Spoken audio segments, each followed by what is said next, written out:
The following program is the work of the broadcast students at the British Columbia Institute of Technology. Bcit Magazine features news stories from around the Lower Mainland which were produced over the last week. Responsibility for the content of the show rests completely with the students and their instructors.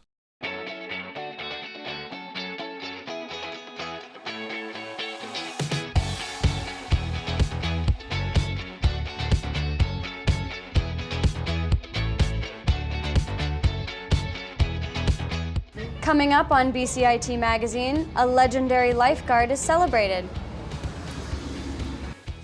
The barge will soon be broken up. And a junior hockey duo are scoring big.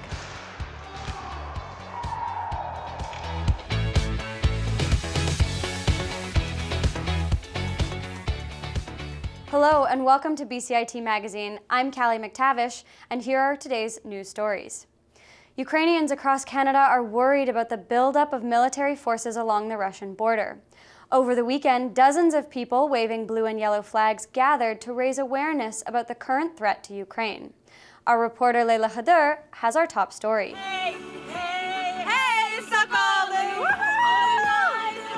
Members of the Ukrainian community came out to the streets. Some of them were in their cars, and others were gathered at Queen Elizabeth Park. Their message was clear. Today, yesterday, tomorrow, and forever, we stand with Ukraine. Ukrainian demonstrators of all ages are urging the Canadian government to provide more help to fight Russian aggression. I feel stressed out. I feel very worried about my family. It's my parents. They are elderly people. They are in their 80s. My mom has mobility issues. Recently, the Canadian government has offered $120 million loan to support Ukraine. Yet Ukrainians think that's not enough. Well, that's a little embarrassing, I think, in terms of support. But they are supporting Ukraine in terms of military training. But you know, the additional weapons would definitely be welcome. After the rally at Queen Elizabeth Park, demonstrators took to the streets. Along the way to Vancouver City Hall, more people joined in.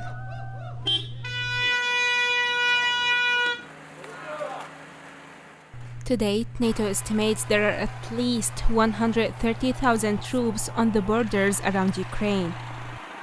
Protesters say the Ukrainian population is ready to defend their country. But we are strong, and we hope all people, all Canadians stand with us, because it's not only about Ukraine, it's about the world. I'd like to take a moment of silence. The protest was wrapped up with a moment of silence to honor those who lost their lives for Ukraine. In addition to Victoria, Kelowna, and Vancouver, the rally is also taking place in 30 different cities across Canada. Officials are still hoping for a diplomatic resolution to the conflict. Leila Khader in Vancouver for Bcit Magazine.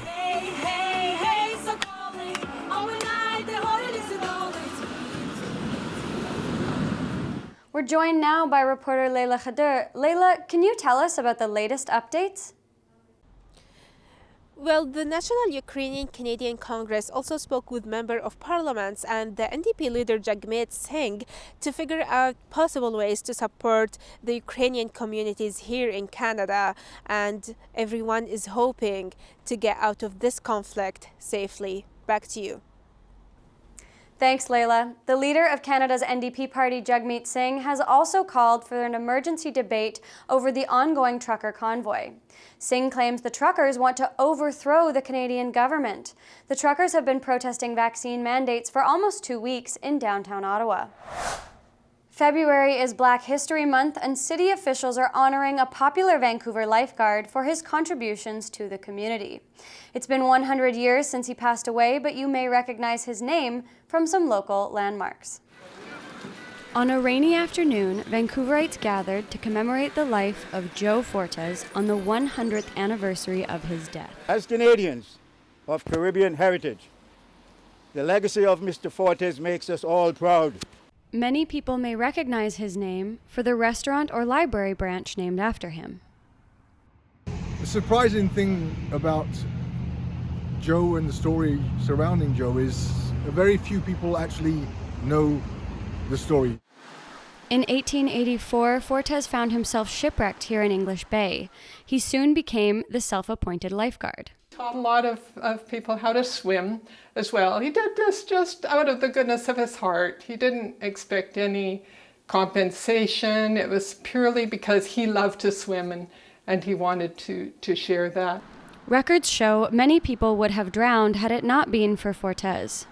Officially credited with saving 29 lives, yet it is believed that the number was much higher. That's an amazing piece. In recognition of his contributions to the community, the city honored Fortes with a gold watch and a certificate of appreciation.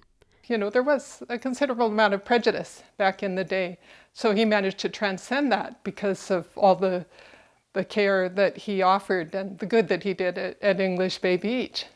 On February 4th, 1922, Fortes died suddenly at the age of 58. He was buried in Mountain View Cemetery. There was a funeral procession that was held. It was one of the largest funeral processions at the time, attracted over 10,000 people to it. All the schools in the city, they had all the children bowed their heads and had a moment of silence in his honor. The children of Vancouver raised $5,000, the equivalent of the cost of a house in those days, to build this fountain in his honor that overlooks English Bay. On the back it is inscribed, "Little children loved him." At the ceremony, the city announced February 9th would now be known as Joe Fortes Day.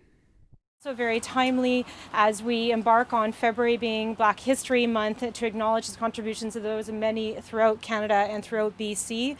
Callie McTavish in Vancouver for Bcit Magazine. Vancouver residents will soon be saying goodbye to an uninvited guest that crashed up on our shores last December. Reporter Alexander Marleau hits the beach to bring us the story. The infamous Vancouver barge that crashed into the shores of English Bay in November will soon be finding a new home in the scrapyard. I always knew it was coming out one way or another, and it looks like it's coming out in chunks. Century Marine Towing, the company that owns the barge, will be responsible for its 18,000-ton removal and shipment to Tacoma, Washington within 12 to 15 weeks. Despite preparations starting soon, such as a construction fence around the beach, some people would like it to stay. Shouldn't just stay as such. You know, they should maybe kind of like paint it, make it more like artistic, perhaps building a residence, low-income residence so that people can afford to come to Vancouver, or even for students it would be helpful. While some people were looking for the barge to be made into something, others are okay with his departure. I do understand the concerns about removing it. I guess like more environmental concerns. I guess over time it could cause some damage to the ecosystem.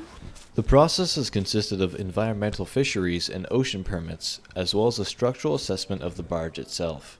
With many mixed emotions about what the barge should be in Vancouver, one thing is for certain, that this iconic piece of Vancouver history will be no more. I'm Alexander Marleau, Bcit News. A new report indicates Vancouver isn't the most expensive place to live in Canada anymore. Housing prices in Toronto have narrowly edged ahead this month due to low listings in Vancouver. Both cities have experienced major spikes in COVID cases over the winter, which has slowed housing sales, but Toronto's market has managed to remain strong. Coming up after the break, dancing despite the damage, and filling the fridge for friends.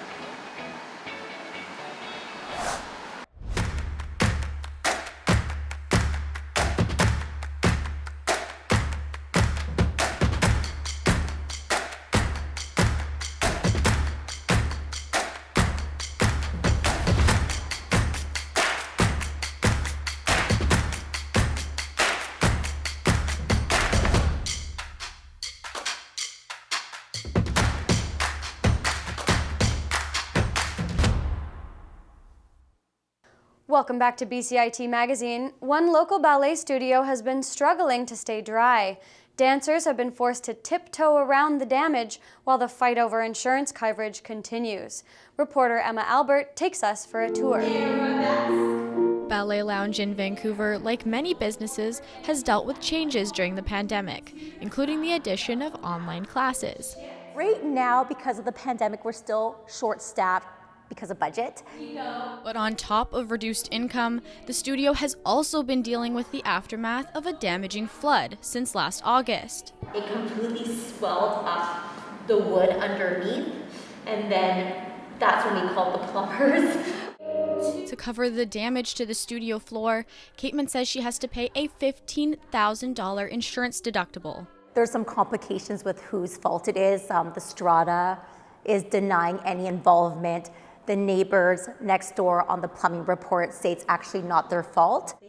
According to the neighboring unit, the initial plumbing report showed a sagging sewer pipe 25 feet below the building, causing blockage. That report and its bill was sent to the strata management company. They never reimbursed me, but I did send them the reports. Now, fast forward a few months later, a big flood happened, and that's what affected the ballet studio and us. Up to about here is how much the damage is, and you'll notice the base for it has completely lifted off the wall from it. Depending on the strata bylaws for their building, businesses may be responsible for some of their own repairs. So really it's important to take a close look at those bylaws, to understand the roles and responsibilities of the businesses and the insurance requirements, and if there is any type of provisions where you may be able to recover from a loss emanating from a different unit. Pruis goes on to say if there was a situation where someone else negligently caused damage to a business, there's a chance the owner could recover the deductible.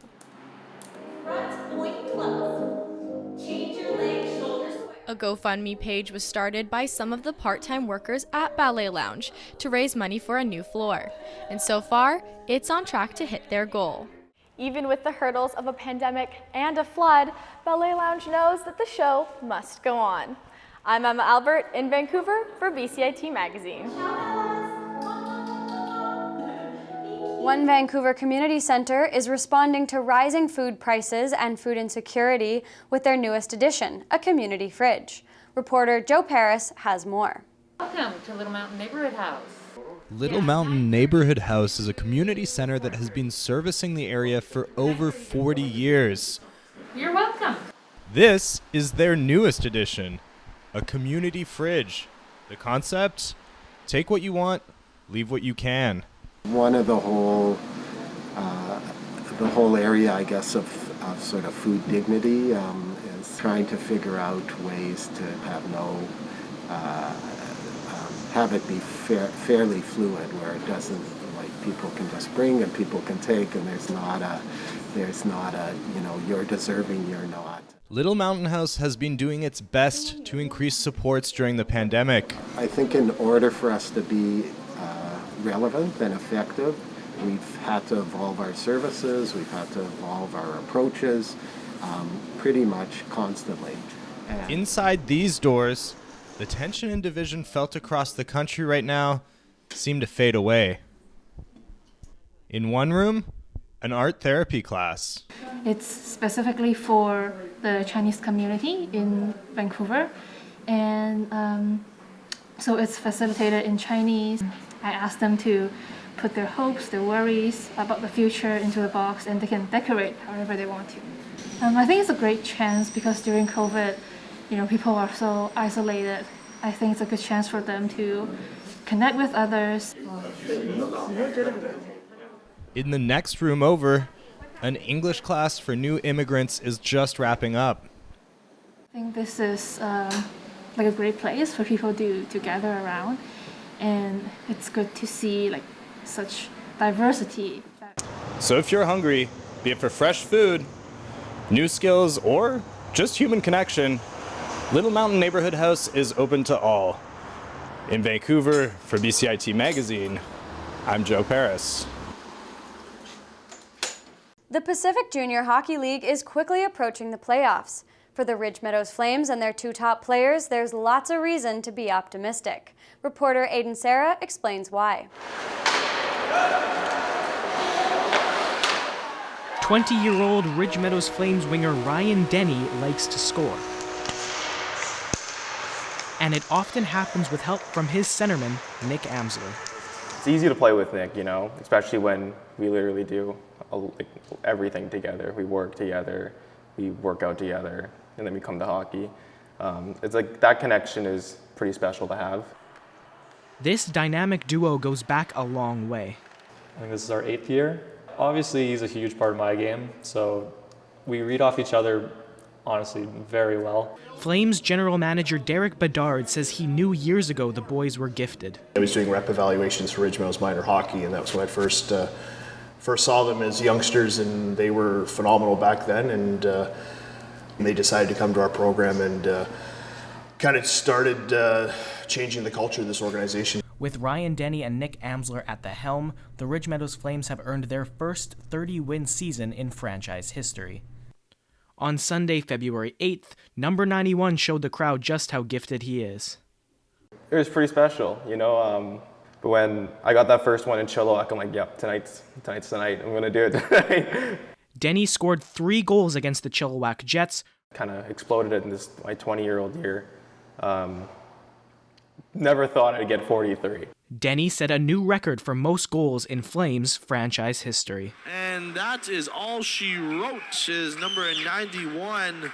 Ryan Denny slides that one in. Nick Amsler is only 1 point away from tying the Flames franchise record for points. Together, they seem unstoppable. Yeah, he's just awesome to play with. Like, he's obviously my best friend on and off the ice. For Denny and Amsler, they hope to get to play for British Columbia's prime Junior B prize, the Cyclone Taylor Cup. I think we have the squad to do it, and it just starts with game 1 against Chilliwack. Aiden Serra in Maple Ridge for Bcit Magazine. Our Canadian Olympians have had lots of success on the podium this week. Max Perreault took home a gold medal in men's snowboard slopestyle, while fellow Canadian Mark McMorris won bronze. The gold medal win was an emotional one for Perreault, coming just over 3 years after a diagnosis for Hodgkin's lymphoma. Canadians have a total of 8 medals so far. If you have any questions regarding this show, you can contact us at bcit-broadcast.com or bcitnews.com. And that's our show for today. I'm Callie McTavish. Thank you for watching Bcit Magazine.